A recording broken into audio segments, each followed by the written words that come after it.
နိုဘာလ23ရက်နေ့ဟာစစ်အစိုးရခေတ်ကဒေါ်ဆန်းစုကြည်ကိုအကျယ်ချုပ်ကနေလွှတ်ပေးခဲ့တဲ့15နှစ်မြောက်နေ့ရက်ဖြစ်ပါတယ်။ဒေါ်ဆန်းစုကြည်ကိုဖမ်းထားတာလည်း9နှစ်နီးပါးရှိနေပါပြီ။ NLD အဖွဲ့ဝင်တွေနဲ့ CDM ဝန်ထမ်းတွေကဒေါ်ဆန်းစုကြည်ကိုလွှတ်ပေးဖို့တောင်းဆိုနေကြပါတယ်။မောင်တူးပေးဖို့ထားတာပါရှင်။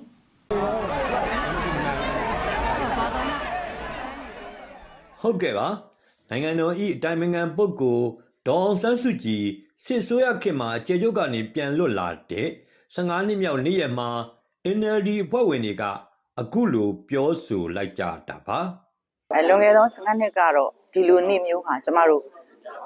တော်တော်ကိုပျော်ရွှင်ခဲ့ရတဲ့နေ့ပေါ့နော်ဒီနေ့ဒီချိန်မှာတော့အမဟာအထဲထဲကိုပေါ့နော်ပြန်လဲပြီးတော့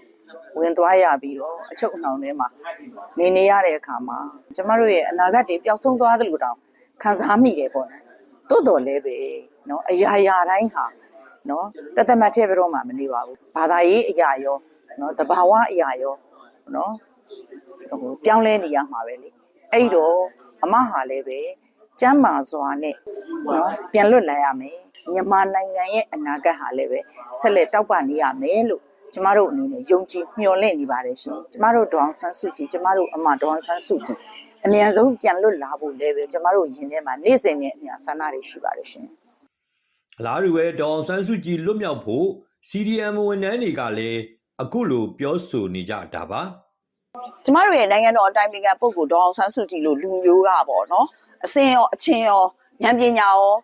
သီလသမာဓိရောအားလုံးပြည့်စုံနေတဲ့အတွက်ကျမကတော့ယူဆတာကတော့တကယ်ကိုဒီလိုခေါင်းဆောင်မျိုးကနောက်ဘယ်နှစ်ကြာမှဒီလိုလူမျိုးတယောက်ပြန်ပေါ်လာနိုင်လားမပေါ်လာနိုင်လားဆိုတာကျမတို့ပြောလို့မရဘူးသို့တော်လည်းသူ့ရဲ့အပြုအမူတွေအပြောဆိုတွေအနေအထိုင်တွေကိုကျမတို့ကမိခင်တပွဲသူ့စီကနေပြီးတော့ရယူရမယ်တူယူစရာစံပြစရာအပြုအမူတွေရှိပါတယ်ဒါကြောင့်မလို့ဒီအမေလဲကျမ်းမာပါစေကျမတို့ဒီလဲသူချမှတ်ထားတဲ့လမ်းစဉ်အတိုင်းကျမတို့မမိတ်မတုံသွားဖို့လိုပါတယ်တော်လိုင်းအေးမှာဖြစ်ပါစေကျမတို့နိုင်ငံတော်ပေါ်မှာပဲဖြစ်ပါစေကျမတို့သူ့လိုစိတ်ဓာတ်မျိုးသူ့လိုအပြုအမူမျိုးသူ့လိုဆောင်ရွက်ချက်မျိုးကိုပဲကျမတို့လိုက်နာကျင့်သုံးရမှာဖြစ်ပါတယ်ရှင်ရဲဘော်ရဲဘက်ကောင်းနေဆိုတာဟာအခက်အခဲတွေနဲ့ရင်ဆိုင်နေရတဲ့အခါဒုက္ခတွေနဲ့ကြုံတွေ့နေရတဲ့အခါမှာဘေးကနေပြီးတော့မမရပ်ပေးသလို